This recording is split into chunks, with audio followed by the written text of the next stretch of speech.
นาะมื้อนี้ให้เพื่อผู้ทดลองกินเนาะขวดหนึ่ง100,000 กีบเด้อ1 ขวด 100,000 กีบมื้อนี้ปกติ130,000แต่ว่าซื้อ10 แถม 2เนาะซื้อ10 แถม 2เพียงแต่950,000 กีบ950,000 กีบ10 แถม 2เท่ากับ12 ขวดถึงราคาเพียงแต่70 กว่าพันกีบเด้อถ้าว่าซื้อ10 แถม 2แม่นบ่นี่เด้อเฉพาะมื้อนี้เด้อทุกท่านเนาะคันว่าไปตามบ้านเพิ่นจะขายแสนกว่าทุกคนเลยเนาะผู้ใดเป็นกระเพาะกรดไหลย้อนต่างๆเป็นพวกเกี่ยวกับบ่มักขับถ่ายยากจังซี่นะหรือว่ากินแล้วแสบบ่โฮขึ้นมากินแล้วก็เอื้องสมจังซี่เนาะหรือว่าบ่ขับลงจังซี่เนาะมันจะช่วยได้เนาะกรดไหลย้อนมาสิเนาะมันจะช่วยได้ตัวนี้เด้อเป็นอินซีทอกเนาะถือว่าราคาของเราเนาะมื้อนี้เป็นราคาที่จับได้ใบได้ว่าซะเนาะราคาที่ข้าพเจ้าแจ้งไปเป็นราคาที่ขายมื้อนี้เท่านั้นเด้อกันเด้อนอกจากมื้อนี้ใบแม่นราคาทั่วไปตามที่งานไปขายเด้อบ่ต้องจมน้ำหลังว่าโอ้ยมื้อนั้นเด้ทางอาจารย์เพิ่นขึ้นมาราคาเท่านี้บ่แม่นเนาะเป็นราคาของบริษัทที่ขายมื้อนี้เพราะว่าร่วมกับภาครัฐเพิ่นทางการเกษตรกรรมเพิ่นเนาะทางหัวหน้าเพิ่นมาร่วมนำมื้อนี้เฮาด้วยให้ราคาเพื่อให้หน่วยมาส่วนเท่านี้มาร่วมมื้อนี้ในเมื่อนำใช้ในเมื่อทดลองในเมื่อกินเพื่อเบิ่งสุขภาพตัวเองแนวใดหรือเสพปุ๋ยแนวใดที่ว่าเพิ่นแนะนำนั่นให้ได้ทดลองใช้ว่าซะเนาะก็มีประมาณนั้นเนาะสำหรับข้าพเจ้าที่แจ้งยังสบู่เนาะลืมไปเนาะสบู่ถือว่ากวดกล่องหนึ่งเนาะก้อนหนึ่ง150 บาทเนาะ1 ก้อนเท่ากับ150 บาทเนาะแต่เป็นเหรียญอาจารย์สมัครจักหน่อยนะ350,000ได้4 ก้อนเนาะ350,000ได้4 ก้อนตัวนี้เด้อและเป็นสมาชิกสมาคมมาเลยเนาะมีผังให้มีสมัครเข้าไปสามารถซื้อต่อไปกับราคาของบริษัทเท่านี้ถือโลกว่าเป็นสมาชิกเลยเนาะแล้วก็มีสแตมป์ในการสะสมเพื่อแลกเวลามีปัญหาเกิดขึ้นทุกอย่างว่าเสียชีวิตหรือว่าแต่งงานหรือว่าเกิดลูกนี่มันมี3 ทางที่นะครับเนาะไม่เป็นเขาสามารถขอในสมาคมได้เลยที่ทั้งประธานเพิ่นแจ้งไปเนาะ350,000ได้4 ก้อนทุกท่านเนาะจัดไปเลยเนาะสามารถช่วยอะไรผู้ใดอย่างเกี่ยวกับสิวพวกหน้าติดสารบอกพวกผิวบอกเกิดว่ามือเอาล่ะเอาหมอนี่ไปใส่แมนเสร็จเลยเนาะจบปัญหาหนึ่งหรือว่าพวกที่เป็นเชื้อราที่หัวบอกสิเนาะเกาเลยสิเนาะหรือว่าเป็นเกิดมาขี้หัวลายสิเนาะขี้หัวลายสิเนาะไปช่วยตัวนี้มันจะคอยบำบัดให้เราดีขึ้นเนาะเพราะว่าสมุนไพรมันจะดีกว่ายาชีวนะเดี๋ยวยาชีวนะคือการเฮ็ดให้เราเกิดว่าสกัดบางทางข้าวเนาะแต่ว่าเรื่องสมุนไพรมันจะดีเดียวดีเลิศทุกท่านเนาะสำหรับข้าพเจ้าก็มีประมาณนั้นเนาะในการแจ้งราคาเนาะมียังใครสอบถามเนาะสอบถามกับทีมงานหน่อยเลยว่าราคาจะได้จังสีเนาะปรึกษากันเลยแล้วก็จดแจ้งรายผู้ใดที่ซื้อเนาะจดเป็นรายละเอียดข้างในเนาะแล้วก็มีใบคูปองเด้อเพิ่นให้แล้วก็ซิ่งรางวัลมื้อนี้เด้อทุกท่านเด้อซิ่งรางวัลช่วงนี้มื้อนี้เด้อผู้ใดซื้อเครื่องมื้อนี้ซื้อหยังกระยาเพิ่นจะให้เองใบคูปองเนาะซิ่งรางวัลมื้อนี้เด้อเนาะซื้อ1 อัน 2 อัน 3 อันก็ได้ซิ่งรางวัลนี้เด้อว่าสิเป็นปุ๋ยว่าสิเป็นสมุนไพรต่างๆเอาเนาะได้ซิ่งรางวัลมื้อนี้เด้อเนาะก็มีประมาณนั้นเนาะมีแต่บอกเวทีนี้ให้ทางFC เฮาอีกทีนึงเอาตัวมือได้ FC เฮามาดึงเนาะเขาแจ้งตัวเมื่อให้ด้านน้องอีกครั้งหนึ่งนะกับ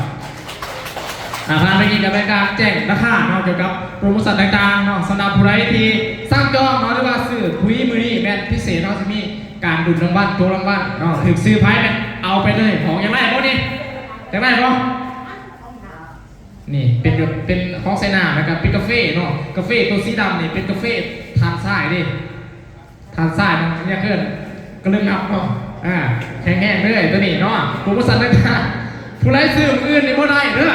ถ้าเป็นอื่นปั๊บนี่ตัวนี้ก็บ่ได้พิเศษนี่เฮาดุลรางวัลซื้อสินค้าอะไรก็ตามเนาะมื้อนี้นับจากปุ๋ยเม็ดปุ๋ยน้ำเป็นกาแฟต่างๆเนาะเราคุมราคาก็เป็นเฮ็ดเนาะส่วนต่อไปก็สิแค่เชิญทาง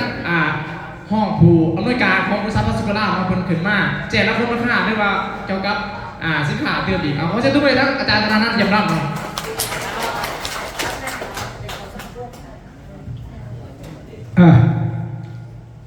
ผู้ใดสนใจบ้างนะครับบอกว่าที่เป็นเรื่องสมัครเข้าสมาคมนะครับถ้าท่านสมัครเข้าอยู่ในสมาคมเป็นสมาชิกสิได้สบู่4 ก้อนนะครับหรือท่านที่อยากได้กาแฟ1 ถุงแล้วก็สบู่อีก2 ก้อนในราคา350,000 กีบนั่นหมายถึงว่าท่านสิได้เข้าสู่ระบบสมาคมท่านสิได้เป็นสมาชิกในสมาคมนี่ส่วนที่สิได้รับเงินเกี่ยวกับเรื่องการตายการออกลูกการแต่งงานต่างๆท่านสิได้สิทธิ์ตรงนี้โดยที่ท่านก็ต้องไปเสียรายเดือนคือกันครับประกันชีวิตของเขาบ่มีเก็บเงินครับเพียงแต่แค่ท่านซื้อสินค้าทุกเที่ยวขอใบคู่ครองไปเก็บไว้รวบไว้เพื่อท่านสิได้เอามาแลกเป็นเงินแลกได้หลายเด้มันได้หน่อยเด้นะครับแลกได้หลายคือหยังนี่ระบาดนี้สินค้าทุกโตนะครับที่เพิ่นบอกมีใบคู่ครองสำหรับจับสลากซื้อกาแฟ1 ถุงได้1 ใบ2 ถุงได้2 ใบ3 ถุงได้3 ใบถ้าซื้อปุ๋ย1 กระสอบก็ได้1 ใบคือกันถ้าผู้ใดซื้อเป็นตันแห้งได้หลายคิดเป็นกระสอบสอบละ1 ใบ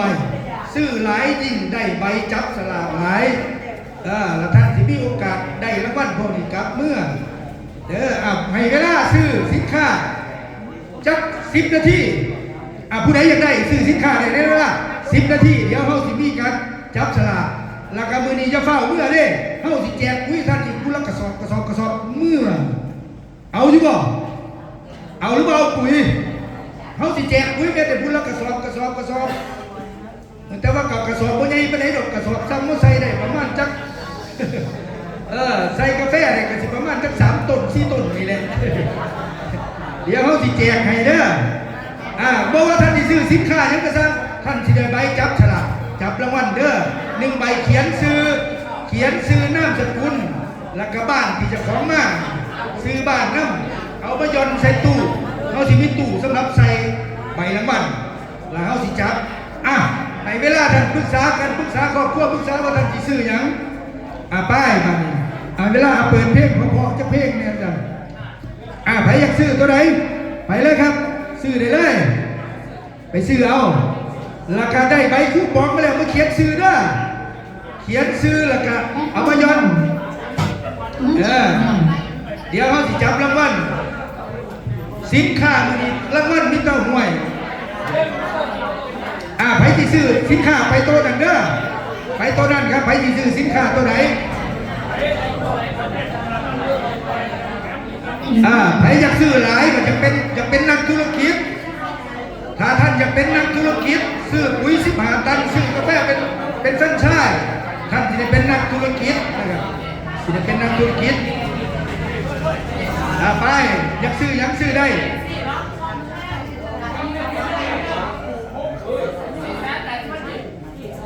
พญาอินทรีกล่อง1 480,000 กีบ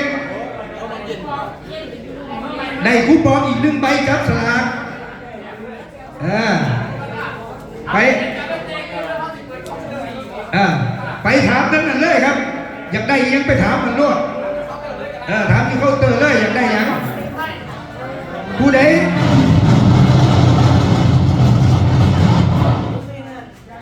หูว่าเจ้าของบ่ค่อยปักกระเดื่องครับบ่ค่อยแข็งเขาพญาอินทรีไปกินกินมื้อแรกนี่ได้ผลมื้อแรกนี่แหละ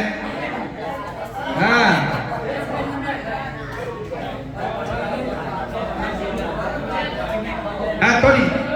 640,000 กีบบอกแม่นบอก480,000 กีบนี่ไปถามคุณเลยถามวิจการคุณเลยถือไปเลย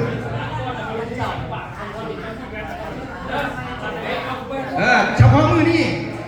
ถ้ามือต่อไป600,000มือต่อไปแพงได้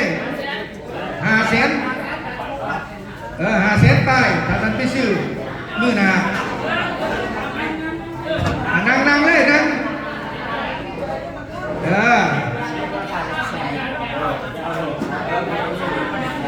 ผู้ใดอยากสมัครเข้าสมาคมนะครับ350,000 กีบจะเข้าสมาชิก